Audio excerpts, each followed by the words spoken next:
There's a lot of deal making. In fact, you've written a book on deal making. There've been a few of those books out there, Max, by a few people that we probably won't refer to about deal making, but yours I've actually looked at, and I find it interesting because the element of the human condition and all the things that you've talked about in the art of that deal, and certainly being able to present your sport as one that is amenable and open to diversity and actually thrives on it.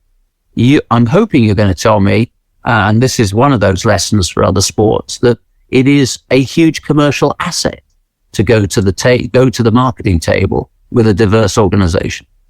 Absolutely. The human element is critical. The fact of the matter is, for me, I'm incredibly proud of the fact that when we go into commercial partnerships, we make sure that there is alignment. There's alignment, on the corporate level, but even more importantly, I learned early on that you don't achieve anything significant without collaboration.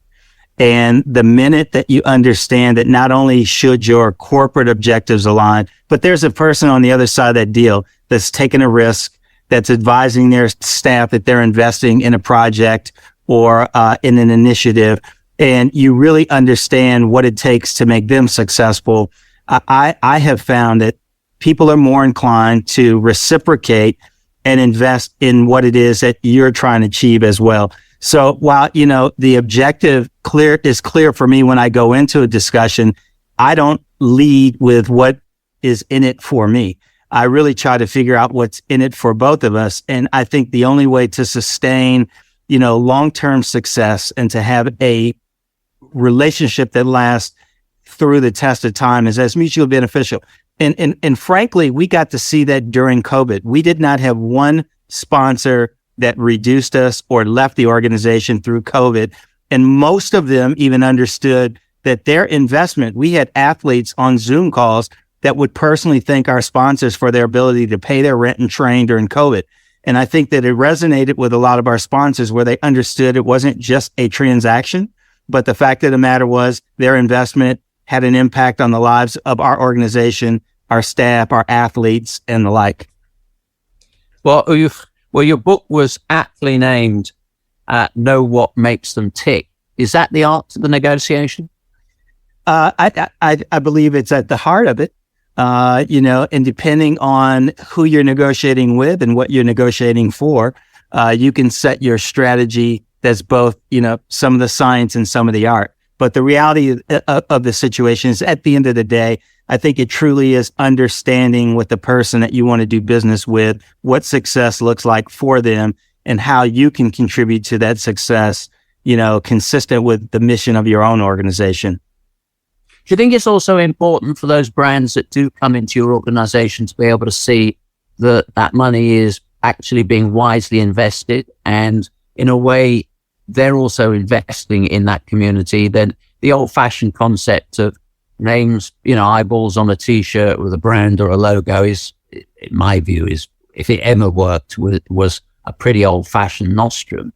But I guess those businesses that do come to the table want to see their own brand equity grow alongside you. Yeah, so there are a few things. People like a well-run organization. They like management stability. They like the fact that your goals are clear, that you're a good steward of the resources, and that you can demonstrate value in a number of ways, like what you just mentioned. Traditionally, giving them the metrics on, what type of value, whether it's, consumer engagement or media value. However, I'll give you another example. Leading up to the World Championships in Oregon, our outdoor championships, Toyota invested in the athlete lounge. And so most of their programs were consumer facing before that. And the athletes had the ability to say, hey, I was more relaxed. I got to eat. You fueled me. This was a tremendous experience. And so they increased their investment and changed their strategy because they saw what we were investing in, both the athlete experience. So to your point, I do think that, at the most basic level, you have to demonstrate the value on the commercial side, but even more importantly, you really have to demonstrate how this investment is changing the organization and having the impact beyond that traditional metric. Well, let's focus, if I may, on one of those deals. because it was the deal at US track and field that really got the market talking. And in simple terms, it was the deal he signed with Nike. I think it was 23, 24 years. Often quoted, but we never, I know the confidentiality of those kind of negotiations, but thought to be in and around the 500 million mark. It created longevity, it created stability. You've been able to invest wisely off the back of that, but it wasn't without its critics. It did divide opinion. How did you see it at the time? So I came out of NASCAR in 2008 and 2009, the economy tanked. So I was at a company where partners who were in business for 30 years decided to divest from the sport. I had to lay off 172 people, and going to market was incredibly difficult. It was not something that anyone anticipated or prepared for. But I realized that the one thing that most people who rely on commercial partnership is 62% of USA Track and Field's revenue. You do want to be able to have long-term partners and you want to take care of them. And so for me, while I could not anticipate, COVID hitting, I knew that at some point in time we would have an economic up and downturn. And the fact of the matter was we needed the financial stability because our organization was losing sponsors. Our budget was a third of what it was. And we needed to demonstrate to the market that we had a premium brand that believed in us. We had to have the financial stability so we could be innovative. And at the same time, we needed to increase our investment in programming and our high performance. And so for me, what I did understand as the founder of Nike is a track and field athlete. It is woven into the fabric and the DNA of that company. It is a core business vertical of Nike. And there isn't, in my opinion, and I will say this to this day, another company that truly understood the real, not just commercial, but the cultural and the intrinsic value of track and field than all of the executives who led that company. So I felt like there would be a premium investment in the sport, knowing that not only was it the number one track and field athletics team in the world, but also the cultural impact that it had. So I did do the analysis, and I think it's proven to be one of those things that has kept us financially stable and the catalyst to attract 19 new partners to USA Track and Field's commercial portfolio over the last. I was going to say it must have had a magnetic effect once you got them across the table. Yeah, absolutely. One of the first things that wound up happening was during the Olympic trials of 2012, BMW reached out to us to do a co-activation because they saw themselves as a premium brand. And we were able to do the hammer throw on the Nike campus with BMW support and be innovative and, have that experience for our athletes like, the gallery at the US Open. And so for me, yes, it was magnetic. It was a statement to the industry, and it piqued the curiosity of a lot of commercial partners out there to be involved with our organization. You know where I'm going to take this next, because, there is a conundrum here, isn't there? And this is the one that I've been grappling with for a number of years as somebody that's trained in the US, has lived in the US, competed in the US, and it's the conundrum. You and I discussed it before, but I think it's worth rehearsing again, because you've got the number one sport in terms of participation in high schools. I mean, you've only got to be out in any neighborhood in the cross country season to know that I think there are about 2.5 million kids that are competing regularly in cross country. You've got very high participation rates. You've got 50 million runners identifying themselves as runners in the course of a year. And you're the powerhouse of world track and field. You don't always win the sprint titles, but hey, by and large, you go home with the biggest haul of medals. And while some of those athletes are absolute, they couldn't walk down the Bahnhofstrasse in Zurich or, Grand Place in Belgium and Brussels without being, mobbed and selfies flying all over the place. There's still a challenge in the US to get those God-given talents onto the radar screen. We've got LA 28 coming up. We've had a fabulous World Championships in Eugene. What are the next steps here? Because clearly there is an important landing strip here in the lead up to an Olympic Games on home soil. Yes. So you've said a lot, which I completely agree with you. So first of all, the U.S. has such a crowded marketplace for entertainment, period, right? So to distinguish yourself from all the other things that people can spend their time consuming is a challenge. The second challenge that we faced is that most people view our sport on a 4-year cycle with the Olympic Games.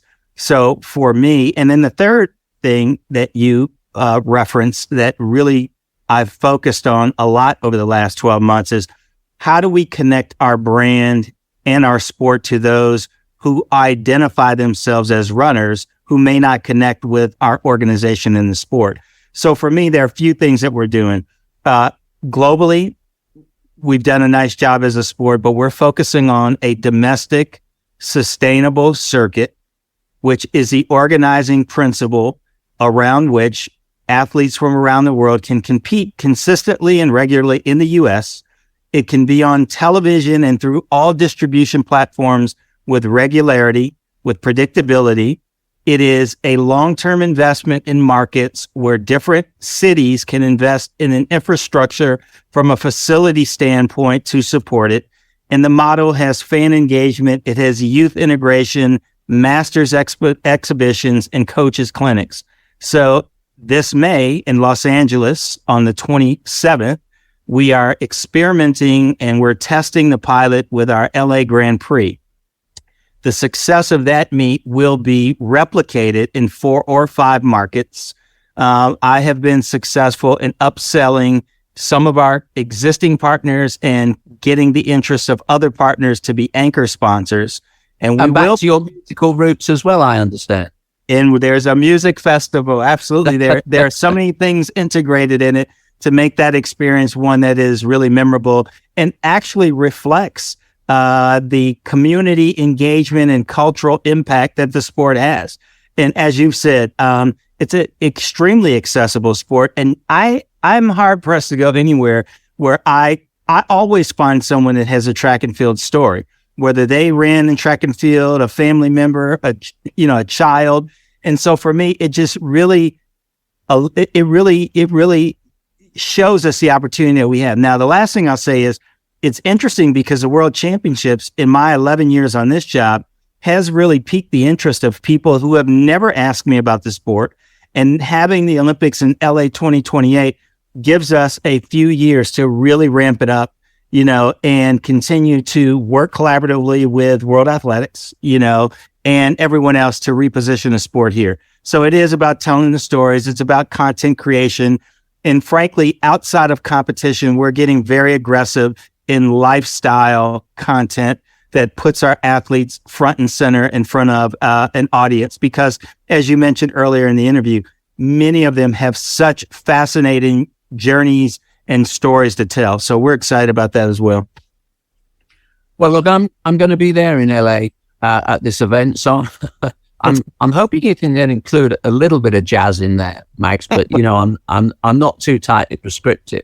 I'm fascinated also in the content creation element in that, because as you know, we're all working at this moment on a documentary series that are going to, I hope, plot the path of some of the athletes in the lead up to Budapest, our World Championships this year. Of course, we've got 2 back-to-back because of the delay of the Olympic Games. So look, all this is hugely important.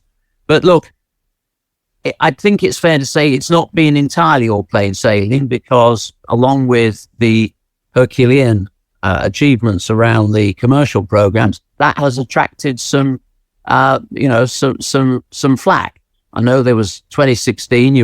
There was a hit piece in the Washington Post. You've had some criticism about remuneration packages, certainly with the athletes. How do you respond to that? Yeah, well, first and foremost, I can tell you that professional scrutiny, criticism, constructive feedback is just a part of what we do. For me, probably the most disappointing and frustrating part of the criticism has been the factual inaccuracies that have been published and the personal nature of the attacks. Certainly my children and my family read this kind of stuff. And so for me, that has been probably the most difficult part with trying to not take it personal. The reality of the situation is that, as I said earlier, I focus on the why. Why do I get up every day? If there isn't a why that makes sense, then why do it? And so to be able to see my work have an impact, to know factually what we've done to invest and improve the organization and the lives of the athletes, it kind of keeps me focused. What I do understand is with this responsibility and to change a culture and be a disruptor, if you will, ruffles the feathers of some people. There are a number of other things that are layered into that are, challenging at times, but having the support of a good professional team, having literally, in my opinion, the best chief operating officer in sport in the world to support me, it kind of helps. It kind of helps, you push through it. So at the end of the day, I'd like to focus on the metrics, the quality of my work, and the outcomes. We've had the most financial success in the history of the organization. We've had the most athletic success in the history of the organization. And we've continued to diversify and grow this organization. And we've been able, if you take an athlete like Shante Lowe, who has had, health challenges in our insurance and programs, we've been able to support her as just one example that goes beyond what you might read. So I'll say that to say that, no, it has not been smooth sailing.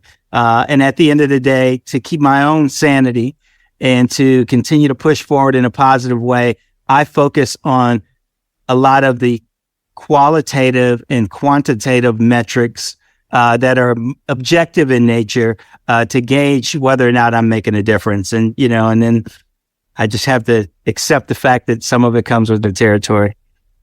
I'm afraid that is the case, Max. Let me pick up on a word you've used, and you used fairly liberally just over the last couple of moments, and that was success. I've touched upon LA 28. We've got an Olympic Games barely a year or so away. In an ideal world, what does success look like to you off the back of those two games? And by the time we've got through LA 28, which is a huge moment, not just for your domestic sport, but for us globally, because, expanding that footprint in the USA, you couldn't have a better platform than a games in, the entertainment city of the world. Yeah, success for me, I'm big on metrics.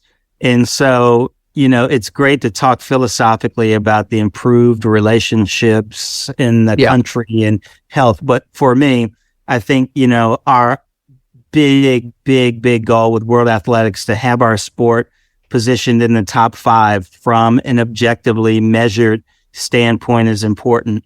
When I look at my own organization, increasing our membership and fan engagement, those are numbers that we can measure. Looking at participation in the country.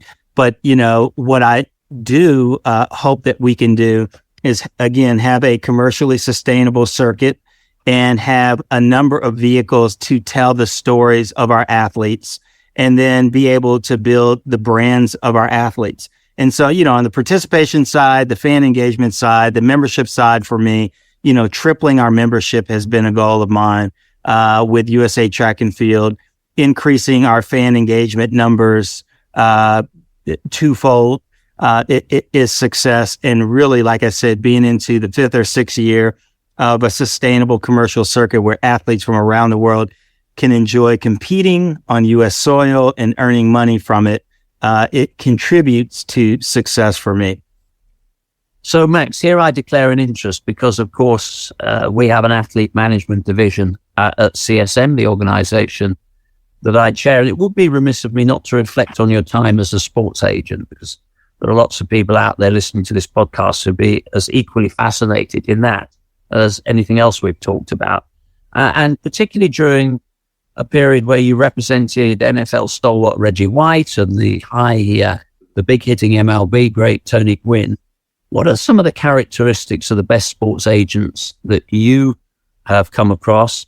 And have these traits changed between when you were active and what you're doing today? Yes. So Reggie and Tony gave me my start in the business, and I learned a lot about representation with how they approach a game. They were first to get up. They worked the hardest. They respected the game. They wanted to have longevity.